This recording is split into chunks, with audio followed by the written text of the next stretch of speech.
Estamos de vuelta. Estoy con Juan Guaidó, reconocido presidente encargado de Venezuela por más de 50 países, presidente de la Asamblea Nacional. La reacción de Juan Guaidó, entonces, si me lo permites, Juan, a este comentario que hace Diosdado Cabello, ¿no? Califica de inepta a la oposición porque dice que a pesar de tener 20 años del apoyo de los Estados Unidos para un cambio de régimen, no han podido. ¿Qué respondes a eso?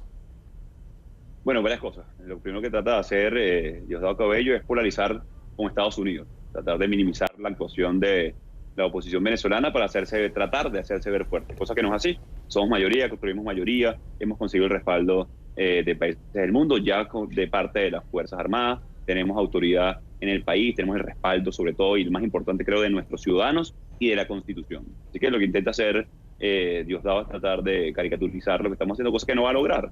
Además que es una gran falacia lo que dice. Durante 20 años Estados Unidos ha sido nuestro principal cliente. Le pagaron la factura petrolera durante años a Chávez, también lo hicieron a Maduro.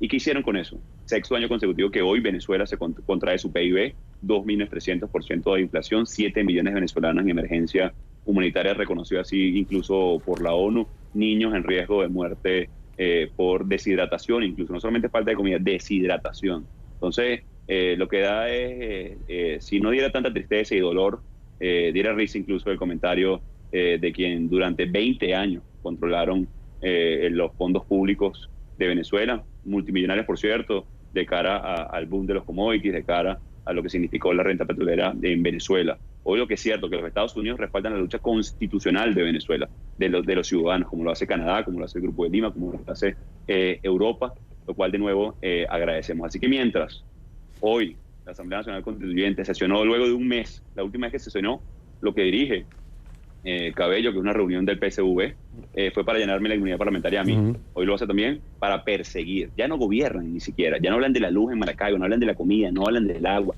no hablan de soluciones a nuestra gente, porque ya perdieron además, porque ya no tienen soluciones, es solamente persecución. Así que es un chiste triste, dado la situación de Venezuela, lo que hace Diosdado Cabello. Juan, tú has dicho que si el asesor de seguridad nacional estadounidense John Bolton te llamara para ofrecer una intervención militar, se podría evaluar la opción, lo iban a considerar en la Asamblea para solucionar la crisis. Si es que es necesario, quizá lo aprobemos. Te tengo dos preguntas con respecto a eso. Si John Bolton no llama ofreciendo una intervención militar, ¿Juan Guaidó lo llamaría para solicitarla? Sí, Fernando, con respecto a esto, que es una opción bien polémica a nivel internacional, a nivel mundial, por lo que implica el uso de fuerza militar. Por cierto, Venezuela no tiene por qué ser extranjera. Ya hay suficientes militares venezolanos descontentos que pudieran ejercer esa opción. Nosotros hemos dicho responsablemente que la mejor solución a la crisis venezolana es la que tenga menor costo social, genere estabilidad, gobernabilidad, que podamos atender la crisis humanitaria para poder producir una elección realmente libre. Entonces, estas variables, hay una fundamental, el costo social que ya estamos pagando como venezolanos. Hoy no solamente es la desnutrición que te hacía referencia, la crisis y la emergencia humanitaria compleja, pero también la penetración del ELN en frontera venezolana, de irregulares, de paramilitares. Ya el costo social lo estamos pagando, así que responsablemente nosotros deberíamos evaluar, incluso hoy en el Parlamento Nacional hablamos del TIAR, del Tratado de Reciprocidad. Sí. ¿Para qué? Para tener realmente en la mesa todas las opciones necesarias para buscar una solución a la crisis venezolana. Bueno, aquí la pregunta, entonces, concretamente, lejos de la Asamblea Nacional y de acuerdo a la perspectiva de Juan Guaidó, ¿cuándo es que es necesaria una intervención militar en Venezuela? Desde tu perspectiva, ¿cuándo es que sería necesaria una intervención militar? Activar el 187, convocar el 187, llamar a Bolton, pedir una coalición. ¿Cuándo es que debería ser? ¿Qué tendría que pasar para que desde tu perspectiva se dieran así las cosas? Que se agoten todas las opciones en Venezuela. Nosotros tenemos un rol como venezolanos que nunca podemos desestimar, que es el de movilizarnos, que es el de presionar, exigir.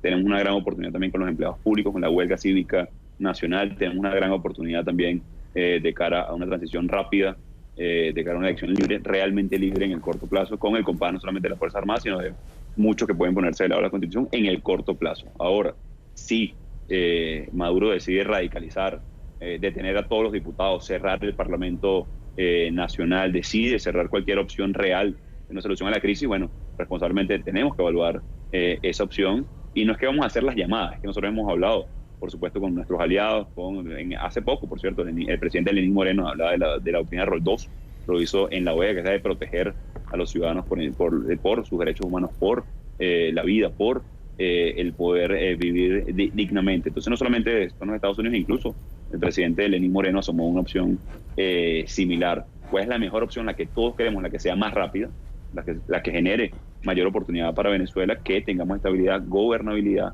pero de nuevo, hay 3 opciones en el corto plazo: usurpación, gobierno de transición y elecciones libres, es decir, una elección en un corto plazo, una transición sui generis al estilo del 58 en Venezuela, hacíamos referencia a eso en la parte pasada, o una salida de fuerza, que puede ser una salida de fuerza local o con cooperación. Entonces nosotros constantemente estamos hablando de las 3 opciones, le estamos dando viabilidad a todas de ser necesarias, pero queremos, de nuevo, la que sea más rápida, más oportuna, y no necesariamente la de fuerza es la más rápida siempre. Oye, Juan, me decías, bueno, si se dan escenarios como que se radicalice el régimen de Maduro, si metan presos a los diputados, y bueno, son momentos que se viven ahora mismo, ¿no? Estábamos escuchando ya lo que decía Diosdado Cabello, lo que determinó el Tribunal Supremo de Justicia del régimen, y bueno, el procedimiento que quieren llevar a cabo. Dice Cabello, buscaremos el allanamiento para cuidar las formas, pero también dice el Tribunal Supremo del régimen que no es ni siquiera necesario porque eran delitos flagrantes. El caso es que van detrás ya de los diputados, Juan. Si esto llega a ocurrir, si los detienen, si los llevan presos como lo hicieron con Marrero, como lo hicieron con Blanchard, ¿se acerca más a esa opción militar? Si se cierran todas las opciones en el corto plazo para poder tener una elección realmente libre, una vez esa la usurpación, si cierran cualquier capacidad o posibilidad del ciudadano poder expresarse, si cierran cualquier posibilidad de sobrevivencia hoy de los venezolanos, porque recordemos, Fernando, yo te hacía referencia al costo social, se lo estamos pagando hoy. Hay penetración de guerrilla, ELN en Venezuela, se ha convertido incluso en una pista de despegue de narcotráfico, presencia de grupos terroristas como Hezbollah. Entonces, bueno, de nuevo, responsablemente tenemos que evaluar esa opción. Y como de nuevo te lo decía, hoy por ejemplo en el Parlamento Nacional hablamos del TIAR, del Tratado de Reciprocidad, hemos estado hablando con los aliados de la región todas las posibilidades, la que todos queremos, el Grupo de Lima, todo lo que estamos haciendo es la más rápida, que genere el menor costo social y sea en el menor tiempo posible. Esto hoy, el que le pone costo, el que le pone a ese elemento es quien usurpa funciones, que es Maduro. Nosotros hemos puesto desde el principio de elección libre en la mesa. El que le pone costo hoy a una salida, a una transición pacífica, es Nicolás Maduro. Voy a marcar pausa. Déjame recordar algo que dijo Mike Pence hoy. Te dejo la pregunta en la mesa. Dice el vicepresidente Pence, Rusia busca un lugar en este hemisferio, refiriéndose a Venezuela, ¿no? Moscú es el principal proveedor de armas a cambio de petróleo. Sobre Teherán dijo, ha buscado albergue para sus terroristas en suelo venezolano. Hezbollah trabaja para extender su red desde Venezuela a nuestro hemisferio. Nadie ha hecho más para apoyar al régimen de Maduro que Cuba. Los cubanos controlan el poder en Venezuela. La pregunta que te hago después de escuchar de escuchar a Mike Pence es, con todas estas fuerzas y países involucrados, ¿por qué pensar que un levantamiento cívico-militar como el del 30 podría lograr terminar con el régimen de Maduro? Porque ya no hablamos solamente del régimen de Maduro, de los militares, de Vladimir Padrino, de Michael Moreno, en fin, de toda la lista que ya conocemos. Estamos hablando, de acuerdo al mismo vicepresidente Mike Pence, de Rusia, de grupos terroristas como Hezbollah, de Cuba, y a eso le podemos sumar el ELN, la operación de carteles de narcotráfico, incluso mexicanos en la frontera con Colombia. ¿Por qué pensar que eso que se intentó hacer el 30 de abril va a poder terminar con el régimen de Maduro cuando hay tantos intereses y fuerzas detrás que no tienen que ver con Venezuela como tal, pero que tienen ahí algo que les importa? Me responde, si te parece, después de la pausa, Juan. Juan Guaidó está con nosotros, reconocido presidente encargado de Venezuela por más de 50 países, presidente de la Asamblea Nacional. Ya veo. Preguntaba yo, Juan, después de lo dicho por Mike Pence, y es algo que se ha venido denunciando desde muchos frentes, ¿no? La participación de Cuba, de Rusia, Hezbollah, en fin, le agregas el ELN, carteles de la droga operando en la frontera. Cuba, con todas estas fuerzas detrás, ¿por qué pensar que un movimiento cívico-militar puede pasar por encima de las mismas y terminar o acabar con el régimen de Maduro, cuando pareciera, es una percepción, que ya no solo depende de Venezuela y los venezolanos. ¿Por qué? Porque está Cuba, porque está Rusia, porque está Hezbollah, porque hay carteles de la droga. ¿Por qué pensar que se puede lograr así? Bueno, primero porque es la principal fuerza que tenemos los venezolanos, que es el 91 a 92% queremos un cambio, sin duda alguna. Lo que depende, sin duda, de nosotros. La caracterización que hemos hecho a este régimen es muy clara. No solamente es una dictadura narco, dictadura con vinculación al terrorismo, que también utilizó los recursos del Estado para someter a la ciudadanía. Hemos estado conscientes de eso, pero a pesar de eso, construimos mayorías, fundamos partidos políticos, los ciudadanos se han manifestado una y otra vez, los jóvenes se han manifestado también, la iglesia, los gremios, los sindicatos, es decir, una gran munición y poder ciudadano. Entendiendo también eso, el respaldo internacional es fundamental, entendiendo también eso, la posibilidad de tener todas las opciones sobre la mesa son también trascendentales y también hay que diferenciar, ¿no? El de interés de Rusia al de Cuba, al de, por supuesto, los carteles de la droga son distintos en Venezuela. Entonces, por eso, por ejemplo, se suspendió el envío de petróleo a Cuba, pero también se tiene la claridad de que todos los contratos que hayan tenido otros países con Venezuela que hayan sido contraídos legítimamente van a ser honrados, porque es nuestro compromiso como país, los que sean, de nuevo, contraídos legítimamente en Venezuela. Así que hay que atender cada uno de los casos que son distintos por separado, entendiendo la tensión o incluso la pretensión que pueden tener algunos de intereses distintos a los de los venezolanos en nuestro país. Y aquí cae muy a modo el que me digas qué piensas acerca de este anuncio del Grupo de Lima, que más de uno nos dejó confundidos cuando deciden que están haciendo las gestiones necesarias para que Cuba participe en la búsqueda de la solución a la crisis en Venezuela. ¿Cómo vamos a pensar que el régimen cubano, que es señalado como uno de los principales problemas y apoyos al régimen de Maduro, pues va a buscar una solución que iría en contra de su apoyado, ¿no? En contra del régimen? No sé, ¿qué opinas acerca de esta decisión del Grupo de Lima, Juan? A algunos nos parece absurdo, a otros no.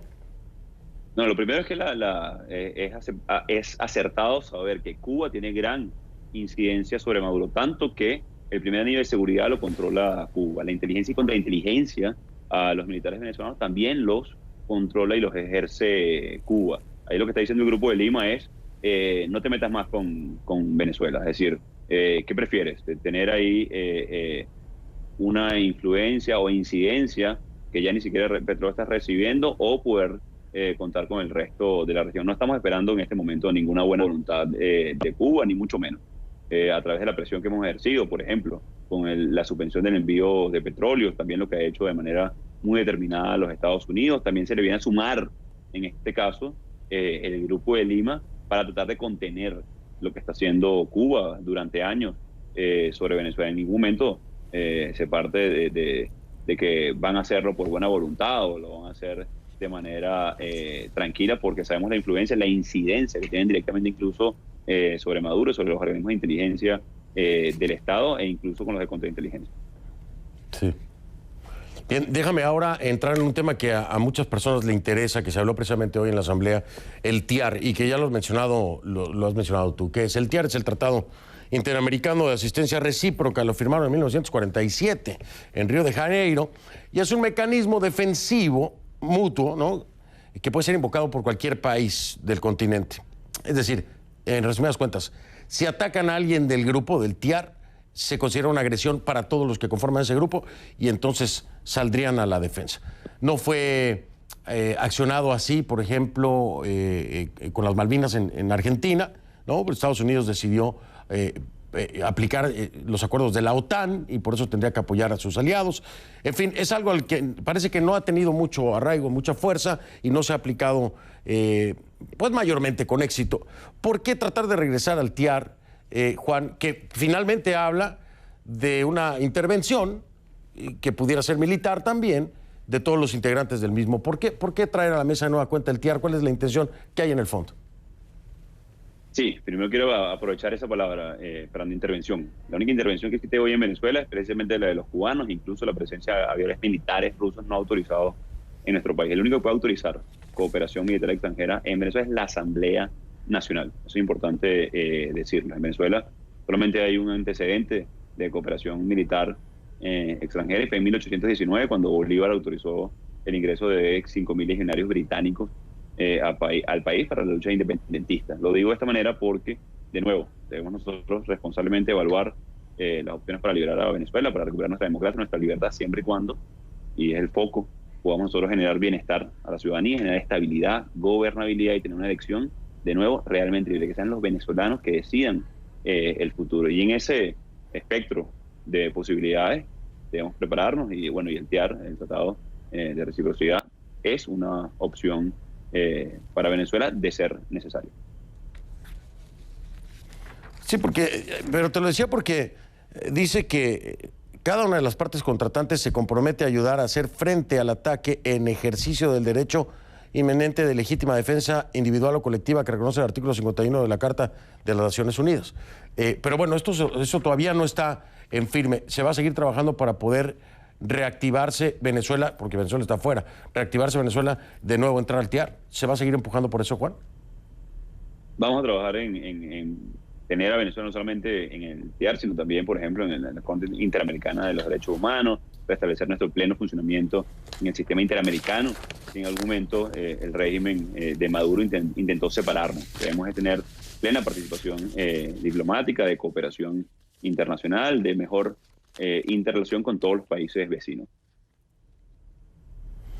Y finalmente, la pregunta del millón, breve, porque me queda muy poco tiempo. Los venezolanos me dicen, aquí y en todos lados, ¿qué sigue, Juan? ¿Qué sigue? Dice, pregúntale al presidente Juan Guaidó, ¿qué sigue, presidente? ¿Qué hacemos mañana, pasado? ¿Qué les dices? Bueno, varias cosas. Lo primero es que hemos logrado mucho en estos meses, que estamos a punto de lograr la liberación, la libertad de nuestro país, que vemos un régimen cada vez más débil, por otro lado una ciudadanía cada vez más fuerte. Ya se ve claramente la división, la ruptura dentro de las Fuerzas Armadas, que están del lado de la Constitución. Eso es lo que estamos pidiendo en todo momento, pero también vamos de cara a la huelga cívica nacional. Los empleados públicos van a tener un rol importante en esta etapa de la Operación Libertad. Estamos determinados en el cese de la usurpación, en el gobierno de transición y las elecciones libres, que nuestros venezolanos en el exterior tienen un rol importantísimo comunicando hacia Venezuela cuando nos bloquean. En este momento que estamos hablando, han bloqueado parte de los servicios de Internet en Venezuela para que no puedan ver esta entrevista. Fernando, no les bastó con sacar a CNN de la parrilla de Venezuela, también bloquean el Internet para que no nos vean, cosa que no nos va a detener. Así que, por ejemplo, ustedes, nuestros hermanos venezolanos que están en otros países, comuniquen lo que escucharon aquí, comuniquemos en este momento en positivo que vamos a seguir en las calles, que esperen la próxima convocatoria para seguir exigiendo el cese de la usurpación, que los empleados públicos van a avanzar con los paros escalonados, pero también con la huelga cívica nacional, que no vamos a seguir permitiendo que secuestren, y estamos muy cerca de lograr la libertad de nuestro país, que es una causa justa, es una causa común, no solamente ya en Venezuela, sino en la región, y que estamos muy cerquita del cambio. Sí. Vamos con todo, Venezuela, vamos bien. Sí. Juan, millones de gracias por esta entrevista. Como siempre, de acuerdo a los tiempos, estaremos aquí esperando nuevas noticias. Juan Guaidó, muchísimas gracias. Gracias, Fernando. Saludos. Saludos, hasta luego. Juan Guaidó, reconocido como presidente encargado por más de 50 países, presidente de la Asamblea Nacional. Me acompañó, hago una pausa y regreso.